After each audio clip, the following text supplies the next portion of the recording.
everyone, and welcome to semi-final weekend. This is the semi-final of the 2017-18 season. This is Diamond Creek 1 versus Mill Park. This is the F2 1v4 semi-final. It is here the 10th of March 2018.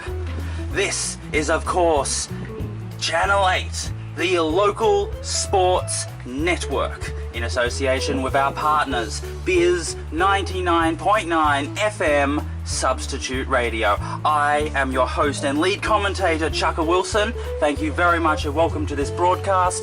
And I am joined, he is back from his travels around Australia. It is the one, the only, Damien, Haydos, Hayden. Welcome, Haydos. G'day, Chukka. Glad to be here. I seem to be getting a lot of travelling in the more recent times, so hopefully the frequent fly miles are nice enough. But look, fantastic day for cricket.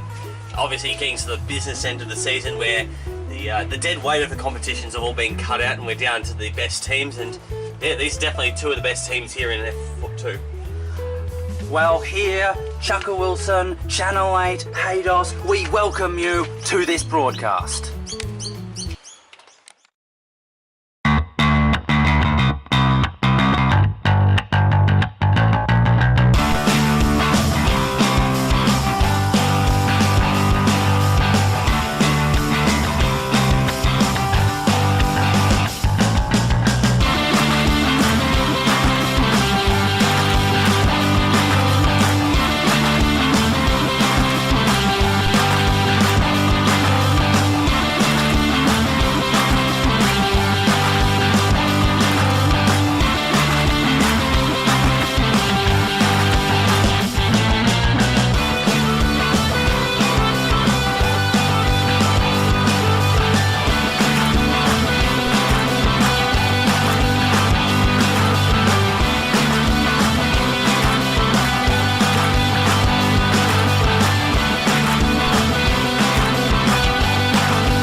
You are watching Channel 8, the local sports network.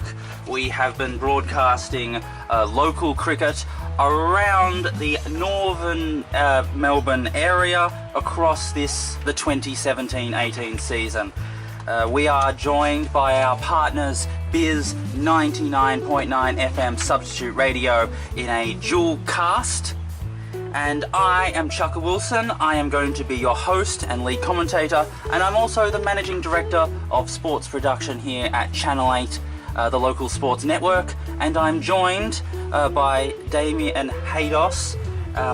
Welcome, Haydos, and we are going to be watching a very exciting game today. Yeah, Chukka, and it is going to be exciting there. One of the things that's stood out for me is that while Diamond Creek have certainly been the premier side in the competition, have taken it all before them, there's something about it that makes them vulnerable, and I think Mill Park have that type of side there who at their best can definitely get hold of them there. We're going to talk a little bit about last time they met a little bit later on there.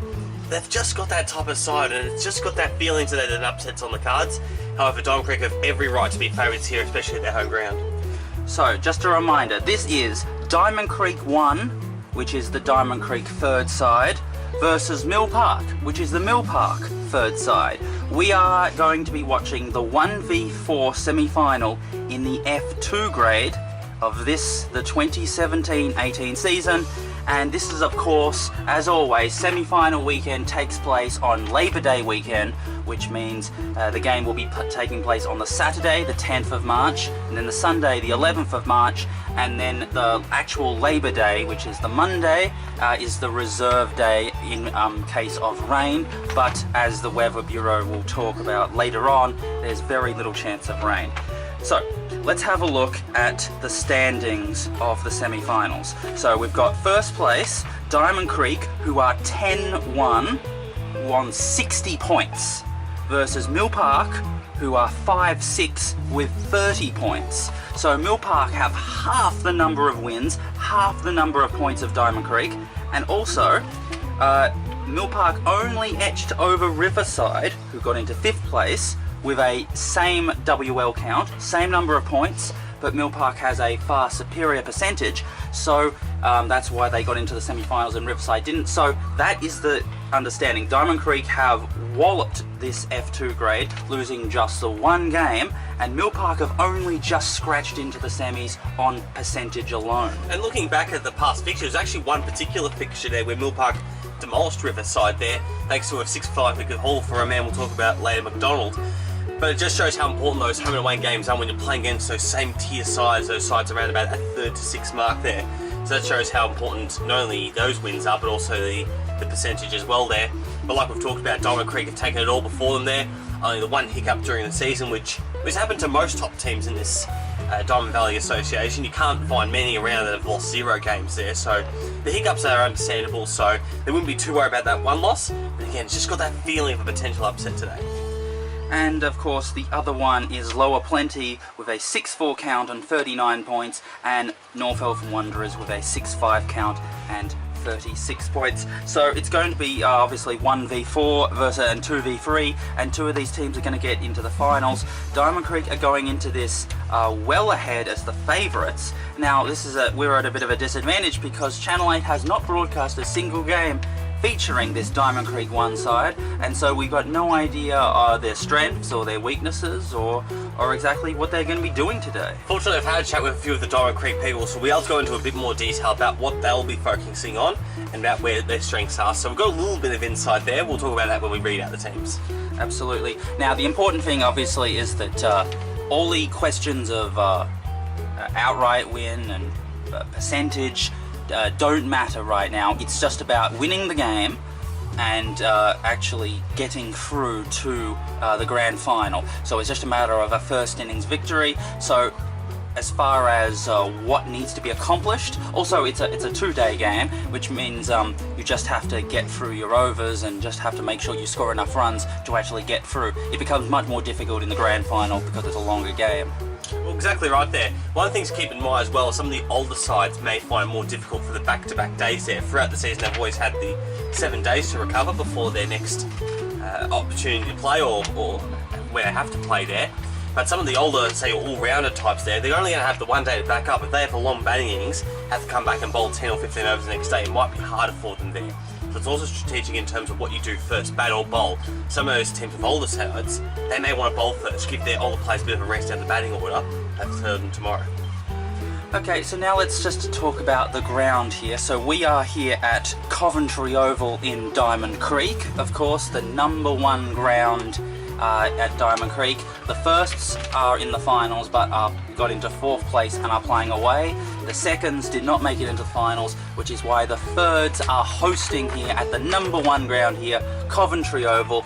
And it looks absolutely, it looks a very nice ground, but it is getting quite yellow. We'll talk about the weather later to explain why it's getting yellow, but definitely it's a traditional Coventry Oval look to it. Definitely got a picture-perfect look to it here. Of course, named after Sid and Gordon Coventry, former Diamond Creek players and also AFL players there.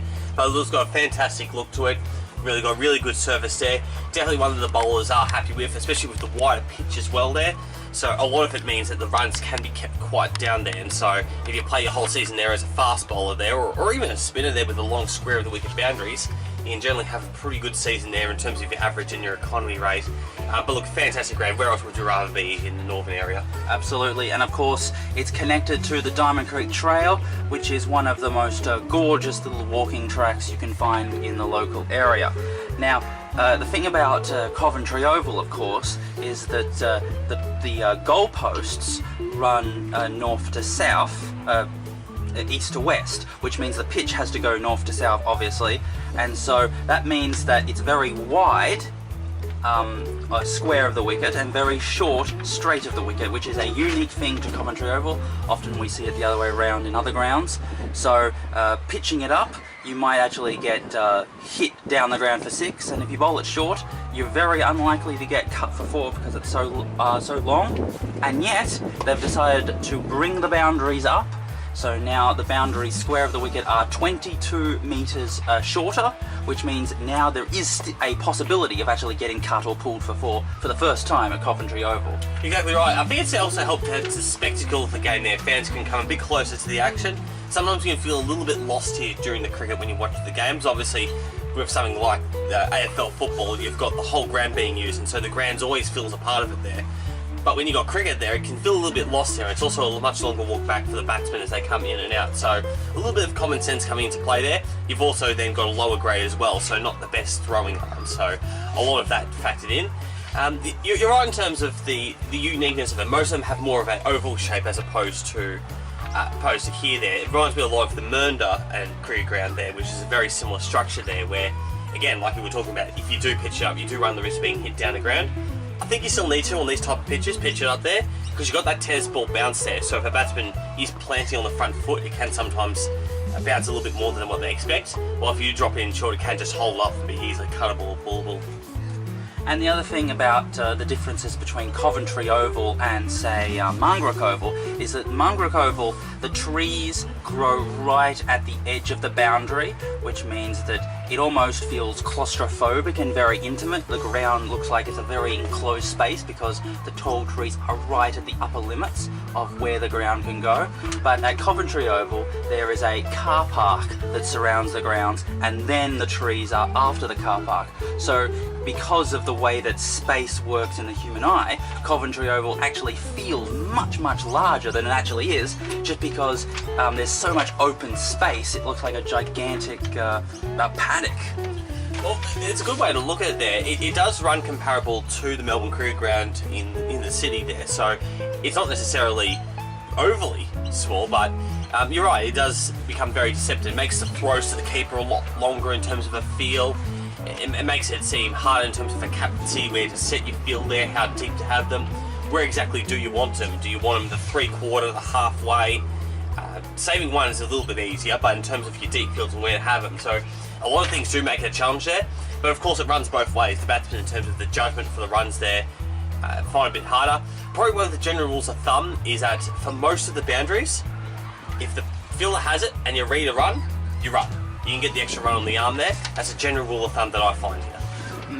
Okay, so let's just go back to the current situation, because we have a very unusual thing with regards to the F2 grade and Diamond Creek, because Diamond Creek have 2 sides in this grade. Well, they had 2 sides until with the home and away season. One of them was Diamond Creek 1, which top of the table, only dropped 1 game, dominated everything. The statistics are whopping, and you know, they've just been the superior team. And then you got Diamond Creek 2, which has struggled to do anything right, which has barely come up with anything redeemable across the entire season. So an amazing team which has thrashed the competition, and then another team which looks out of sorts in this competition. When most saw the fixture there for Diamond Creek internally, what they thought was that the 4th 11 should have been in F3, and that's how it's going to be next year with official relegation with just the 15 points across the home and away season. So no surprise that they ended up being the bottom place team, and most feel that's right internally there. Could be one of those unusual situations where you've got 2 in the competition and then none the next year, depending on how this F2 side comes about it. Could they get promoted to F1? It's going to be interesting to see, but yeah, it's one of those ones which most people, again, were surprised and are probably a little bit unhappy as well. It suits the club better to have teams in different competitions there, but again, it is what it is, and it won't be like that next year. So In terms of this game, now, this is obviously just a normal 2-day game, so it's not exactly clear what the strategies will be. Obviously there's no rain, compulsory closure is standard at 68 overs. We don't have anything in terms of the circumstantial conditions which would tell us what Diamond Creek or Mill Park are going to do.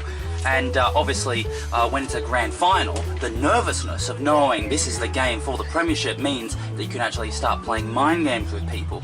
But it tends to be that in the semi-finals there just isn't that same emotional impact, there's not that same nervousness, there's not that same recklessness, and the question of who can perform on the day in a semi-final just is a much different creature than who can perform on the grand final.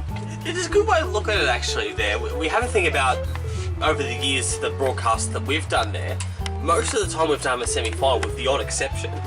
The top team or the second team has got the job done there. And I suppose it comes down to that confidence that you build up during the season there. It's obviously still a long season, so some of the win confidence you get from October and November games probably mean nothing now in the middle of March, but you still have that level of confidence there as the top side or the second place side.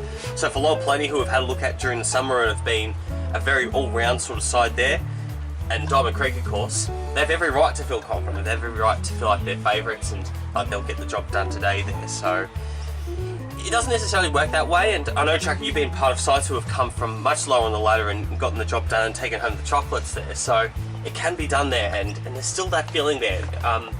With regards to the strategy you talked about there, I think Mill Park strengths their batting, so I think they'll want to bowl first.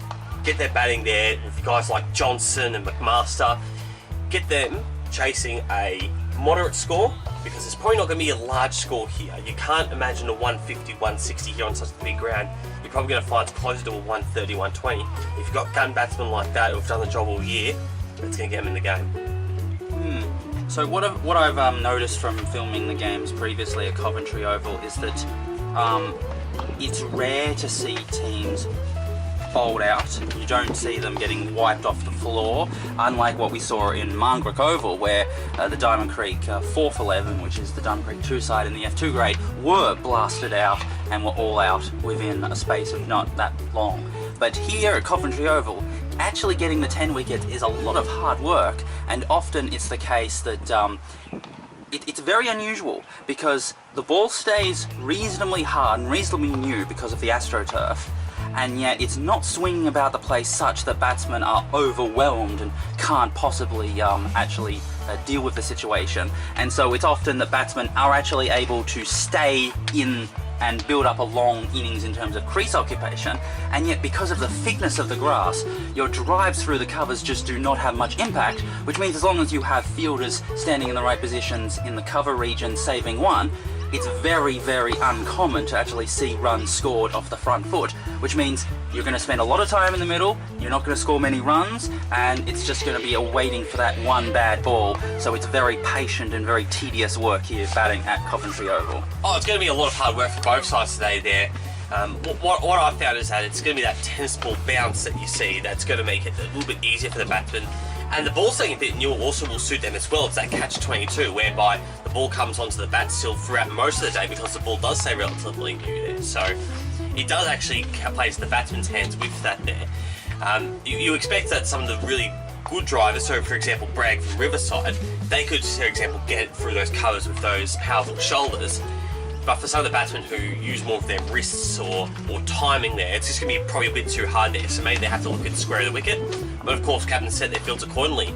You look at the fielders in positions, for example, a short fine leg, short third man, keeping you gully and a couple of slips for longer periods of the day. You can cover those batsmen who are trying to just use the pace of the ball as opposed to forcing through the covers.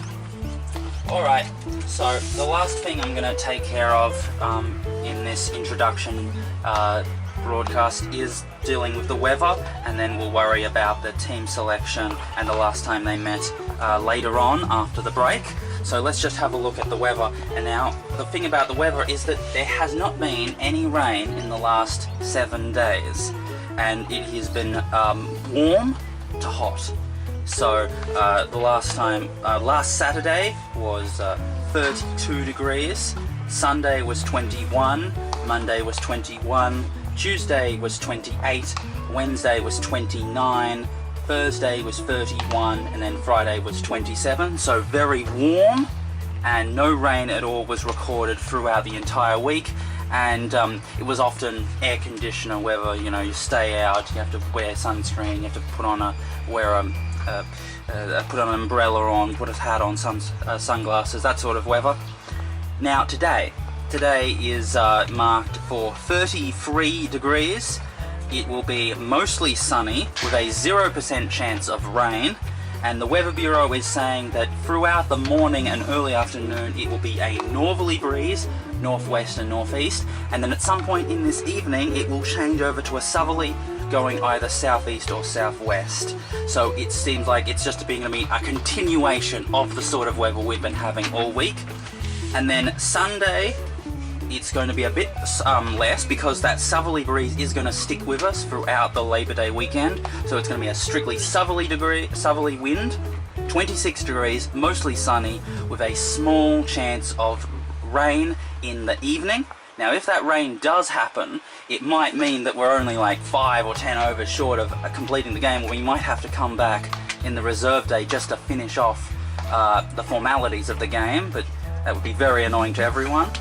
And then Monday, Labor Day weekend, the 12th of March, the reserve day, will also be very strong southerly breezes, much more cloudy, with a possible chance of showers. This game is going to get worse the longer it goes on, and it's going to get colder, it's going to get wetter. But as far as today is concerned, it's going to be nice and hot, very dry, there's no humidity, it's a very dry heat, very raw heat, and it feels like it's a real good cricket weather. Well said, Chukka, well said. Okay, well now it's time to take a break here, and then when we come back we'll have more of the discussion in the pre-game show. So until then, we're going to take a break.